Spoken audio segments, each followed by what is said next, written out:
Paul అందించే స్ఫూర్తిదాయకమైన తెలుగు చిన్న కథలకు స్వాగతం.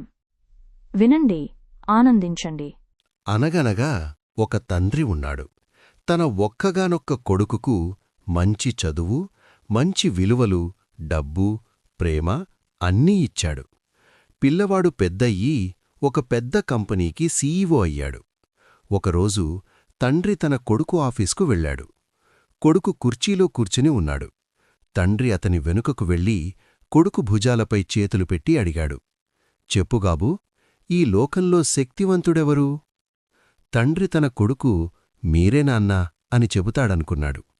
కాని కొడుకిలా అన్నాడు, నేనే ఈ ప్రపంచంలో శక్తివంతుడిని.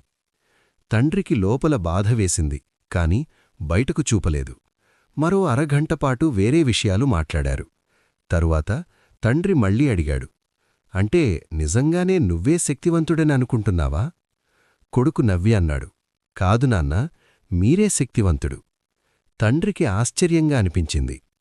అయితే 30 నిమిషాల క్రితం నువ్వేనని అన్నావే అని అడిగాడు. కొడుకు గర్వంగా తలను పైకెత్తి అన్నాడు, అవున్నాన్నా, అప్పుడలా అన్నాను, ఎందుకంటే మీ చేతులు నా భుజాలపై ఉన్నాయి. తండ్రి కళ్లల్లో నీళ్లు చేరాయి. అతన్ని కౌగిలించుకుని అన్నాడు, నువ్వే నా బలంరా, నా బిడ్డా. విన్నందుకు ధన్యవాదాలు. దయచేసి ఛానల్కు సబ్స్క్రైబ్ చేసుకోండి, మీ స్నేహితులతో షేర్ చేసుకోండి మరియు మీ అభిప్రాయాన్ని కామెంట్ చేయండి.